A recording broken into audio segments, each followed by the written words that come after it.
আরে এ তো house wife, সারাদিন ঘরে বসে থাকে, অন্যের পয়সা খায়, কষ্ট করে তো রোজগার করতে হয় না, কি বুঝবে পয়সার মূল্য।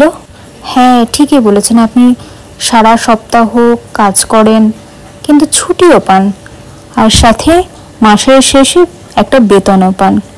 আর এই যে হাউস ওয়াইফরা সারা সপ্তাহ কাজ করে কোনো ছুটি ছাড়াই, আর মাসের শেষে কিন্তু কোনো বেতনও পায় না তারা।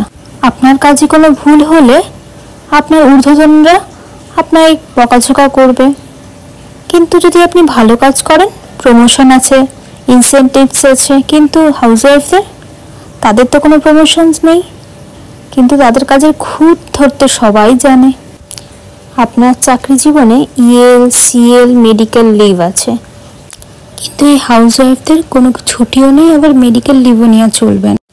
তাদেরকে একটুখানি সম্মান করুন, একটু হাসি মুখে কথা বলুন, একটু তাদের কাজকে অ্যাপ্রিসিয়েট করুন, কারণ তারাও তো একটু মানুষ, তাই না? এতেই তারা অনেকটা খুশি।